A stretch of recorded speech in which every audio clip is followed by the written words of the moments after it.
ჯაბა იოსელიანის სამი განზომილება. პირველი პირისგან გაგებული მძიმე ისტორია აფხაზეთის ომთან დაკავშირებით. მე ჩამონათვალს გაგიკეთებთ ჯაბა იოსელიანი როგორ ახასიათებს მის გარშემომყოფებს. თქვენ აუცილებლად დასკვნები გამოიტანეთ მას შემდეგ რაც წაიკითხავთ. მე ჩემ დასკვნებს გეტყვით. დოდო გუგეშაშვილი.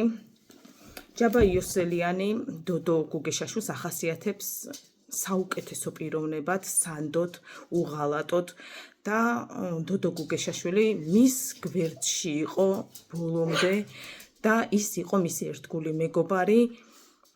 ყოველთვის რამდენჯერაც დოდო იყო ნახსენები, ყოველთვის კარგად ახსენებდა. ირინა სარიშვილი და ჭანტურია იყო ნახსენები და ბოლოსკენ აქვს ნათქვამი, რომ ჭანტურიას მკვლელობას თავიდან ავიცილებდით რაღაცების სხვანაირად რომ ყოფილიყო მთავრობაშიო. გოგა ხაინდრავა, რომელსაც ძალიან კარგად ახასიათებს, ძალიან პატივს სცემს, როგორც ჩანს მისი რკინის ნერვები, გოგა ხაინდრავას რკინის ნერვები საკმარისი იყო ჯაბა იოსელიანის სიმპათიის დასამსახურებლად, ამიტომაც გოგა ხაინდრავასაც აქებს ძალიან და გვერდში ედგა.